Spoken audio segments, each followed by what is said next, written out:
Contaminate कर देते हैं। कंटेमिनेट वाटर मतलब पानी को बिल्कुल गंदा कर देते हैं, जिसकी वजह से क्या हो जाती है, एक्वेटिक लाइफ जो है वो पूरी डिस्ट्रॉय हो जाती है।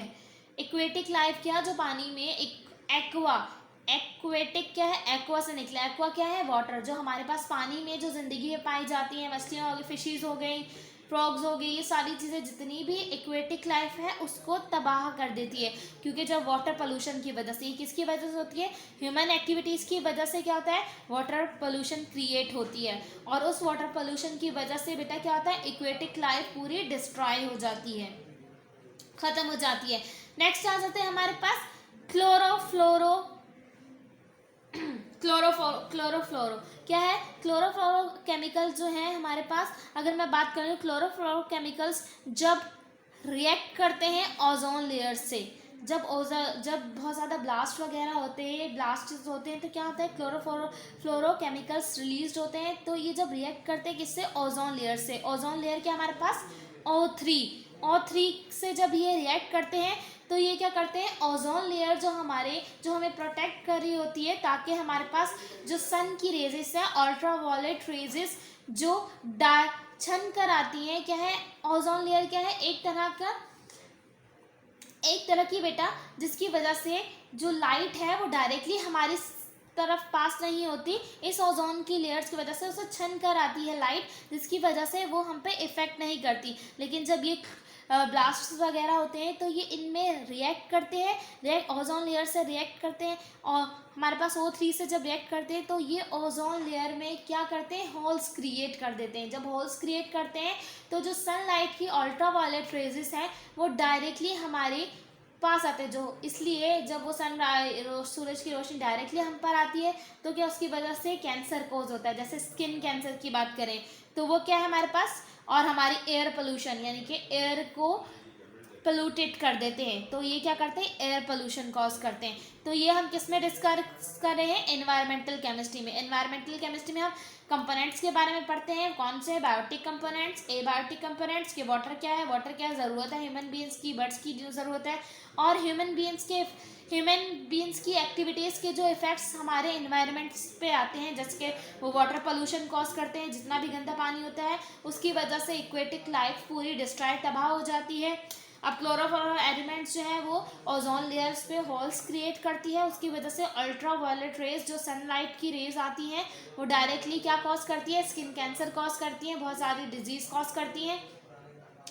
तो ये हम सारी स्टडी किस में करते हैं बेटा, एनवायरमेंटल केमिस्ट्री में स्टडी करते हैं। बेटा लास्ट ब्रांच है हमारे पास केमिस्ट्री की, पॉलीमेरिक केमिस्ट्री।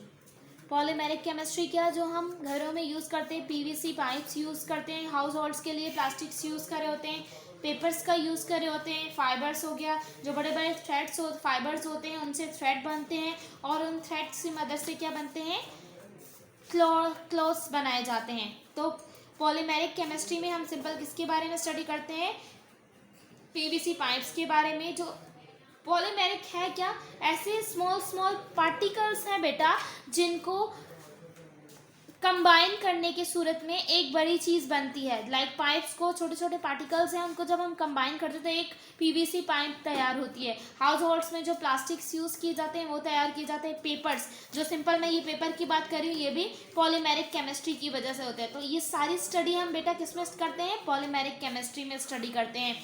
अब फाइबर है, फाइबर से क्या है, जो बहुत बड़े बड़े फाइबर्स होते हैं लंबे, उनसे थ्रेड बनाए जाते हैं, और उन थ्रेड्स की मदद से हम क्या बनाते हैं बेटा, क्लोथ्स बनाते हैं। वो क्या बनाते हैं, क्लोथ्स मेड करते हैं। तो ये हम किस में स्टडी करते हैं, पॉलीमेरिक केमिस्ट्री में स्टडी करते हैं। आज हमने पढ़ा केमिस्ट्री के बारे में, मैंने आपको डेफिनेशन के बारे में बताया, और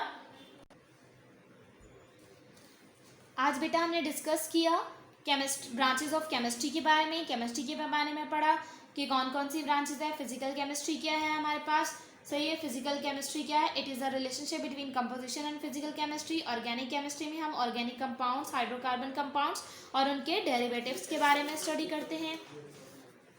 इनऑर्गेनिक केमिस्ट्री में हम तमाम एलिमेंट्स के बारे में स्टडी करते हैं, उनके कंपाउंड्स के बारे में स्टडी करते हैं। एनालिटिकल केमिस्ट्री में हम लोग किसी भी सब्सटेंस को एनालाइज करते हैं, उनकी क्वालिटेटिव एनालिसिस करते हैं या फिर क्वांटिटेटिव एनालिसिस करते हैं। फिर हम जाते हैं इंडस्ट्रियल केमिस्ट्री में। इंडस्ट्रियल केमिस्ट्री में हम इंडस्ट्रीज़ के बारे में पढ़ते हैं कि जो बड़े बड़े पैमाने पर इंडस्ट्रीज़ में मैन्युफैक्चरिंग होती है, उसके बारे में हम इंडस्ट्रियल केमिस्ट्री में पढ़ते हैं। बायो केमिस्ट्री में क्या बेटा, बायो में लाइफ के बारे में स्टडी करते हैं कि लिविंग ऑर्गेनिज्म में जितने भी उनकी बॉडी में मेटाबॉलिज्म रिएक्शंस होते हैं, कैटाबॉलिज्म रिएक्शन होते हैं, एनाबॉलिज्म रिएक्शंस होते हैं, वो हम किस में स्टडी करते हैं, बायो केमिस्ट्री में स्टडी करते हैं। न्यूक्लियर केमिस्ट्री के बारे में पढ़ा कि रेडिएशन की वजह से जो ट्रीटमेंट हो रहा है उसके बारे में हमने पढ़ा। एनवायरमेंटल केमिस्ट्री में पढ़ा कि एनवायरमेंट्स पे क्या होता है। पॉलीमेरिक केमिस्ट्री में पढ़ा। तो आज की इस क्लास में यकीनन आपको सारी ब्रांचेस अंडरस्टैंड कर लिए हैं आपने। हम लोग आपको नेक्स्ट क्लास में मिलेंगे। अपना बहुत सारा ख्याल रखिए। We will meet you in your next class. Take care of yourself. अल्लाह हाफिज़।